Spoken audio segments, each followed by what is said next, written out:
Well, a lot of talk at the moment around various theories after those protests over restrictions in Victoria, which included a whole lot of pretty wild claims. Nigel Fair, Director of UNSW Canberra Cyber, joins me now for our Tech Talk segment. Thanks very much for your time. Why don't we start on 5G? It's attracted incredible misinformation about this technology, anything ranging from claims on health to do with cancer, causing COVID-19, even in areas where there were no 5G towers. Why is 5G being targeted, first of all? What's different about 4G that's attracted this sort of worldwide conspiracy stuff? Yeah, g'day, Tom. That's a really, really good question. I think it's just a bit of fear-mongering that's been amplified and multiplied so many more times, because 5G is going to be such a game changer to our social lives and our work lives. It's going to there's going to be mobility, there's going to be telehealth, there's going to be better streaming.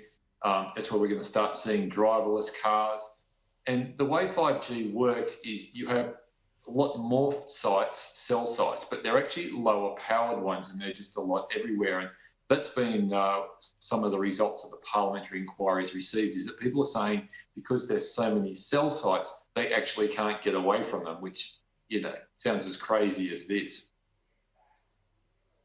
I guess, well, it's kind of the point. You can't get away from them because you want good reception and, signal strength and so on everywhere. So it's simply just the proliferation of towers it's going to need. As you explain, it's a smaller number. There's no evidence out there whatsoever about it causing any sort of issues. And the sort of, if you like, the sort of interference it causes to humans is microscopic compared to the scale of where that would actually cause us any sort of harm, right?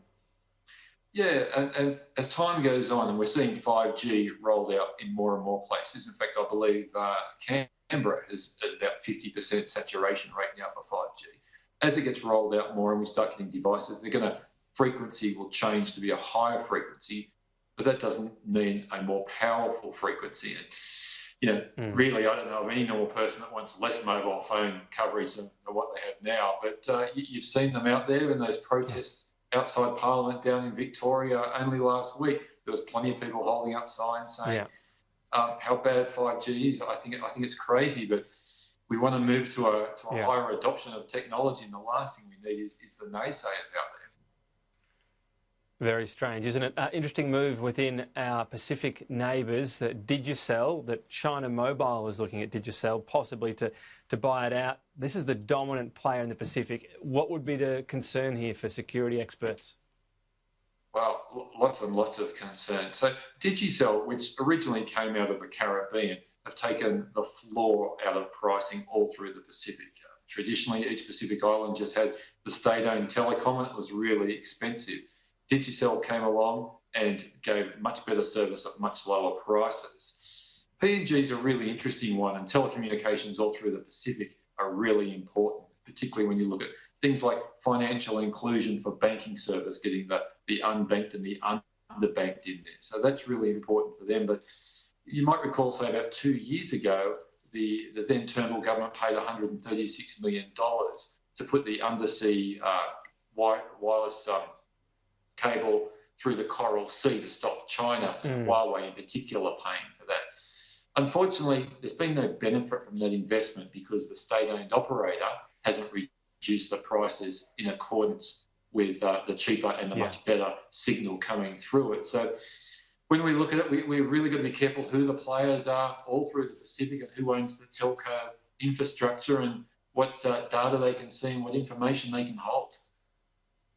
Yeah, and it's hard to outdo soft power like the Chinese Communist Party. Just finally on the COVID Safe app, we ask this of you every week in some way, but it's a big talking point. The privacy and security sort of concerns about this don't seem to be major right now. According to a lot of the experts, it's more about the efficacy of the app and whether it could do with a bit of a makeover. Yeah, I did notice, Tom, I got an update yesterday to my COVID Trace app. And it said it was, it gave a little one-liner saying this is to improve performance. But the reality is what's been tested so far is if you have an iPhone and it's not in active mode, it's in sleep mode, then the app just isn't working. And there's very good reason for that. Traditionally, that's not allowed because You don't want to be just walking down the street with your Bluetooth on, which many people do. If you've got a car with Bluetooth enabled, you're not going to go turning it off. And you just don't want to be bombarded by messages of advertising and other things from people. So there's a really good reason, particularly Apple, who have a pretty safe and secure system, don't allow that to happen. So, there's talk there being an upgrade through Apple and through their iPhone. Apple and Google are working together to come up with their own tracing infrastructure. Be interesting if the government adopts any of that infrastructure. So how would that work? On the one hand, you've got the Apple update, and that would allow this particular app to always use Bluetooth in the background. There might be some battery issues people are talking about. Alternatively, there's the Apple tracing app. Could the government just say, look, download either one? If you've got COVID safe, that's great, and the update's working, but then try to push other people onto Apple and they'll work concurrently? I think a hybrid model is the best way to go. So I think what you'll find when Apple do their next big update is just like you turn on Wi-Fi or enable flight mode or those sorts of things, you'll enable the ability for Bluetooth to be more discoverable when it's in sleep mode, and that will make the COVID Trace app work a whole lot better.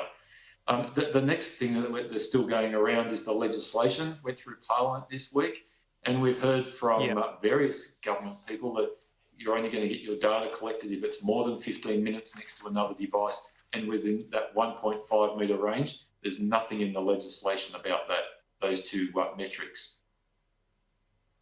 All right, interesting. I've seen some people saying it's within the coding on the app, but of course you need things in law. Nigel Fair, always good to talk. Thank you.